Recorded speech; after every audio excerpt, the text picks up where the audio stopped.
Hello students. आज हम करने वाले हैं potential energy of electric dipole in a uniform external electric field. हम एक्सप्रेशन ड्राइव करेंगे।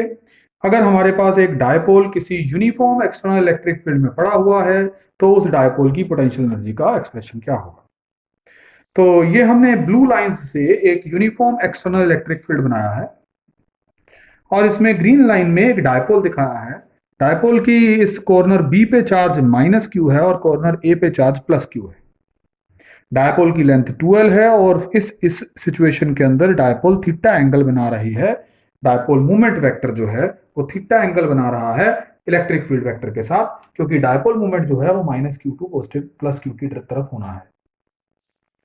अब हमें पता है कि किसी चार्ज कॉन्फ़िगरेशन की एक्सटर्नल इलेक्ट्रिक फील्ड में जो पोटेंशियल एनर्जी होती है वो निकालने के लिए हम जो है वो इन्फिनिटी से चार्जेस को एक एक करके उनकी रिस्पेक्टिव लोकेशन तक लाने के लिए वर्क कैलकुलेट करते हैं। और उसमें एक तो हमारे पास होती है work done against electric field की टर्म्स, और एक होती है इंटरेक्शनल पोटेंशियल एनर्जी की टर्म्स।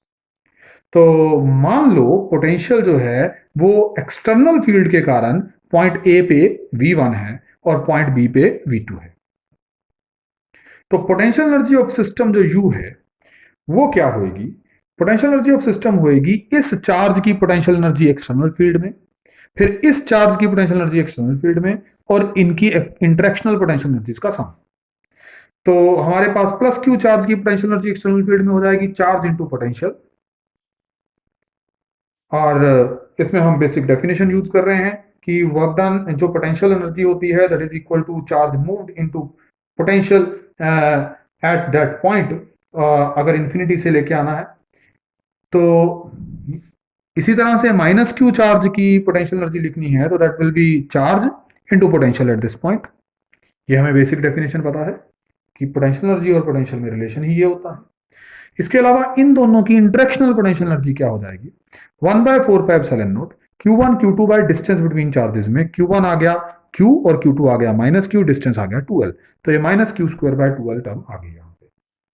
तो स्टूडेंट्स इस तरह से हम देखते हैं कि अगर हम इसको सॉल्व करें तो हमारे पास सॉल्व करके ये आ जाता है Q कॉमन ले लें V1 minus V2 minus 1/4πε0 Q square by 2L। ये जो Q V1 माइनस V2 है चार्ज इंटू पोटेंशियल डिफरेंस, ये हमारी एक्सटर्नल फील्ड के अंदर जो डायपोल की प्रेजेंस है उसके कारण पोटेंशियल एनर्जी है, और ये जो है डायपोल के चार्जेस की इंटरेक्शनल पोटेंशियल एनर्जी है। So let us try to calculate V1 and V2, क्योंकि हमने V1 एंड V2 आर्टिकल में खुद से इंट्रोड्यूस किया है। हमने उसने जो है वो थीटा और इलेक्ट्रिक फील्ड की स्ट्रेंथ E दी हुई है। तो वो कैलकुलेट करने के लिए हमें पता है कि यूनिफॉर्म इलेक्ट्रिक फील्ड में पोटेंशियल डिफरेंस कैसे लिखते हैं। Potential difference uniform electric field में लिखने के लिए हम फार्मूला यूज करते होते हैं कि delta V is equal to E into delta X. और डेल्टा एक्स जो है that is distance along the electric field होता है। और ये प्लस आना है कि माइनस आना है वो हम ये चेक कर लेते हैं कि डिफरेंस हम हायर माइनस लोअर निकाल रहे हैं पोटेंशियल के, लोअर माइनस हायर। तो देखिए ये बताइए कि हमारे पास जो है वो V2 हायर पोटेंशियल पे होगा कि V1। ये ना सोचें कि माइनस क्यू यहाँ प्रेजेंट है और प्लस क्यू यहाँ प्रेजेंट है। माइनस क्यू चार्ज के कारण V2 नहीं है पोटेंशियल। पोटेंशियल V2 जो है वो एक्सटर्नल इलेक्ट्रिक फील्ड का है। तो एक्सटर्नल इलेक्ट्रिक फील्ड हमेशा हायर टू लोअर पोटेंशियल जो है वो फील्ड लाइंस होती हैं।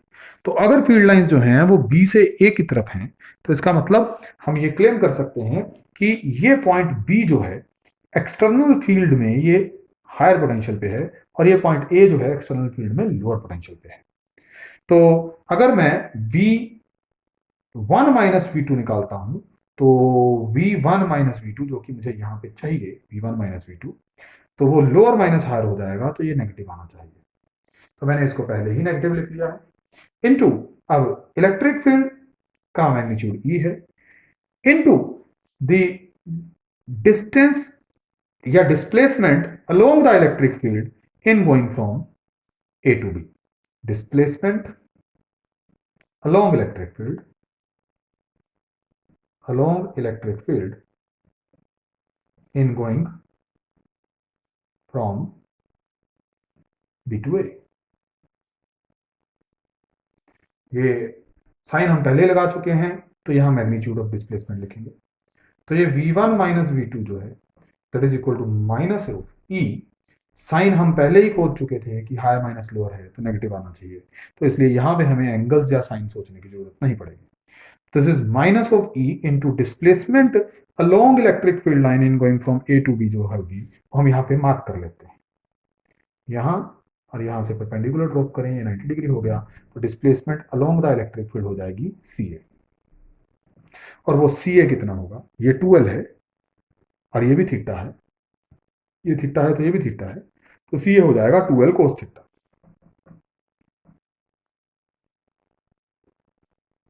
Minus E into 12 cos theta.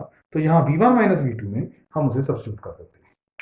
हम उसे सब्स्टिट्यूट कर रहे हैं V1 माइनस V2 की वैल्यू को, इस पहले वाली इक्वेशन को 1 कहें, इसको 2 कहें, तो पुट 2 इन 1, तो वो सब्स्टिट्यूट करें तो हमारे पास रिजल्ट आ जाएगा कि potential energy is equal to Q into minus of E into 2L cos theta minus of 1 by 4 pi epsilon naught Q square by 2L। अब ये Q इंटू 2L जो है वो डायपोल मोमेंट है। Q इंटू 2L जो है that is dipole moment. तो dipole moment P लिख लेते हैं, इसका सिंबल P होता है। सो ये हमारे पास पोटेंशियल एनर्जी हो जाएगी minus of E into P into cos theta minus 1 by 4 pi epsilon naught Q square by 2L। Potential energy हो जाएगी minus P vector dot E vector minus 1 by 4 pi epsilon naught Q square by 2L। देखिए ये वाली जो ये minus 1 by 4 pi epsilon naught Q square by 2L की term है, ये इंटरेक्शनल पोटेंशियल एनर्जी की टर्म है। It is due to interaction of the two charges plus Q and minus Q, and this is potential energy in external electric field.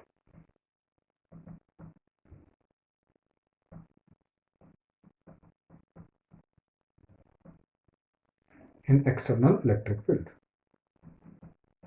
तो अगर मुझे potential energy in external electric field simply वही पूछा जा रहा है तो मेरा answer minus P dot E हो जाएगा। अदरवाइज टोटल पोटेंशियल एनर्जी ये है, interactional plus external electric field की पोटेंशियल एनर्जी। आप इसका स्पेशल केस देखिए,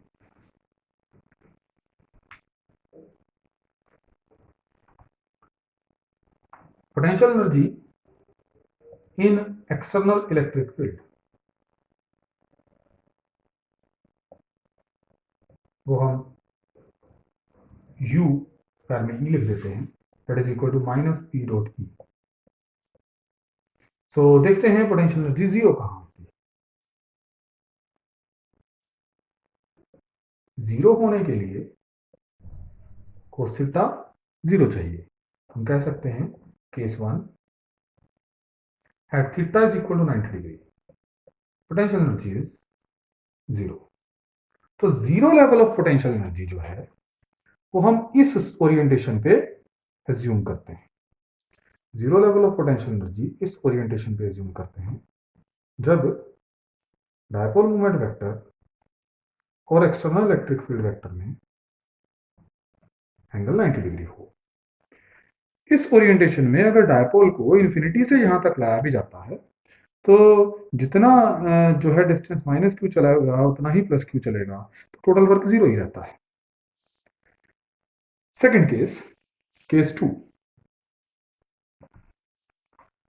देखते हैं कि पोटेंशियल एनर्जी की मैक्सिमम वैल्यू क्या है।